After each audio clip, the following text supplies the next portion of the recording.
welcome back. If you've just joined us, you're watching Channels Television celebrating 21 years of professional broadcasting. This is the news at 10. Here's a reminder of our major stories tonight. President Buhari meets with the rescued Chibok schoolgirls at the presidential villa, tells them that their worst days are over. Vice President Oshibajo blames bad religious doctrines for increased terrorism and armed conflicts around the world, asks religious leaders to disqualify all prophets of hatred.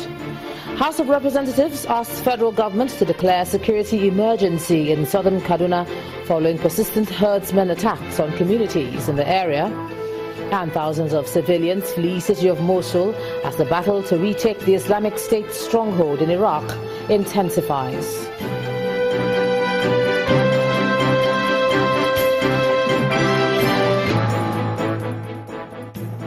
Just to quickly remind you that all our top stories are on our website, channelstv.com, and on youtube.com/channelsweb. And do log on to m.channelstv.com to view us live from your mobile device. You can also download the Channels TV app for Android, iOS and Windows phones from their respective stores. Besides the news and updates, the Channels TV app has an eyewitness feature. We encourage you to use it to share those pictures, videos or news of happenings around you. Just install the app, then tap and swipe to reveal the eyewitness menu and then follow the instructions.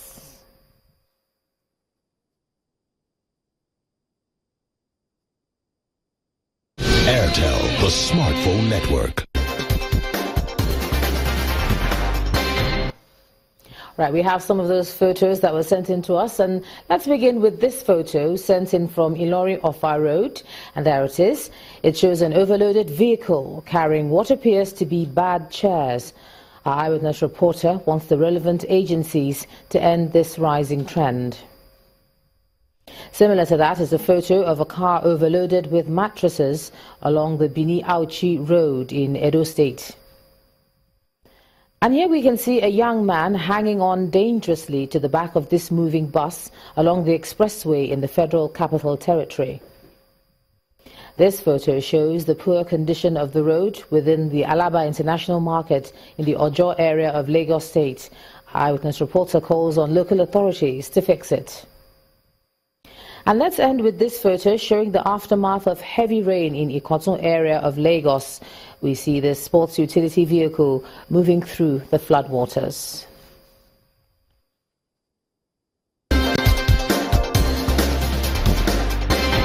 Airtel, the smartphone network.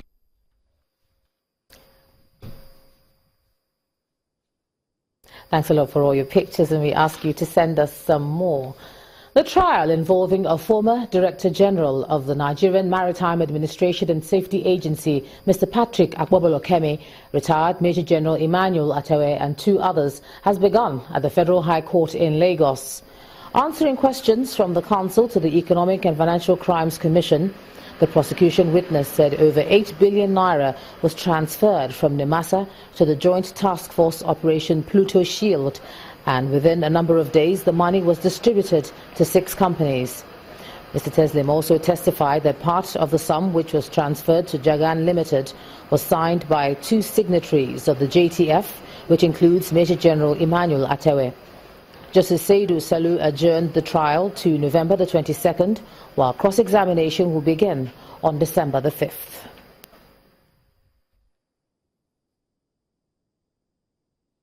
Let's cross over to our Abuja studios now, and here's Linda Akibe. Linda. Hello, Ijoma.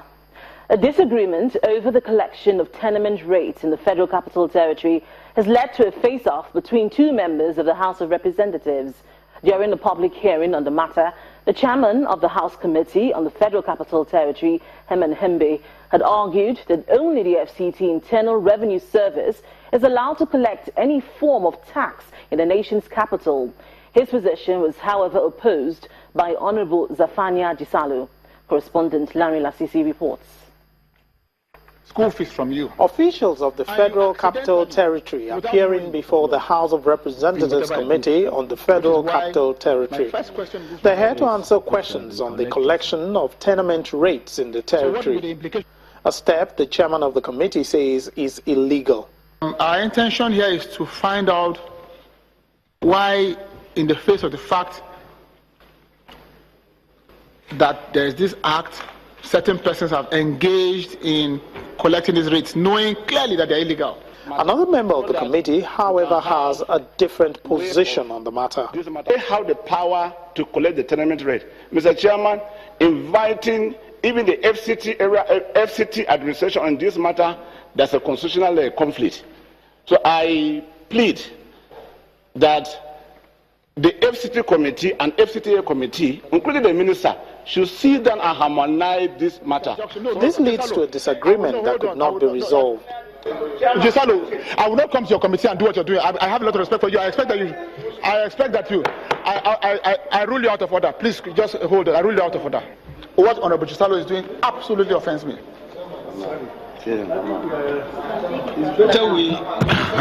How about not executive session? Could you excuse us for a minute? In another meeting, the chairman of the House Committee on Maritime Safety, Education and Administration, Representative Umar Bago, and the Director General of the Nigerian Maritime Administration and Safety Agency, Dakuku Pitsasai, disagree over the amount of debt owed to the agency.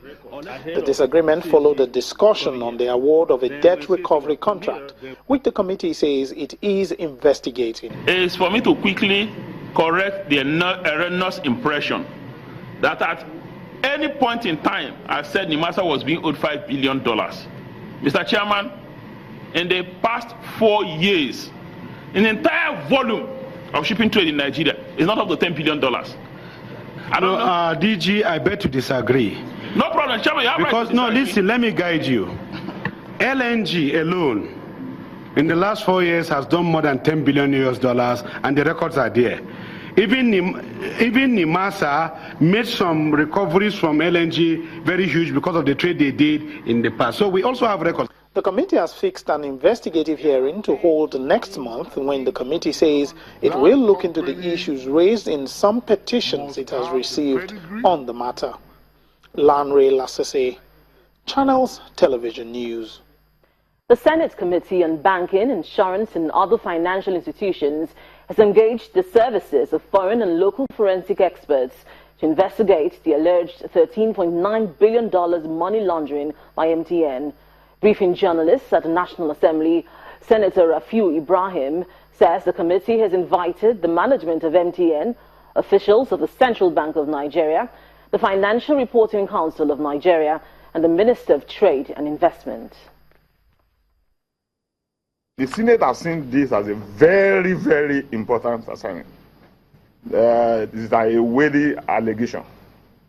And we are going to deal with a lot of documents. That's a document of about 16 years. So based on that, we've got the approval of the leadership, and we have engaged international in partnership with local forensic experts, accountant expert lawyer. And the team has been fully assembled 2 days ago, and they've started working. So we are not taking this on the normal periphery investigation because it involves a lot of documents. You know, banking transaction of many years. So we have engaged that, and they are on ground.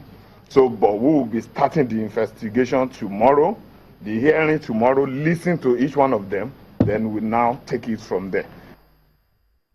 The United States has launched a campaign against what it describes as theft and counterfeiting of anti-malaria drugs donated to support the National Malaria Control Program in Nigeria.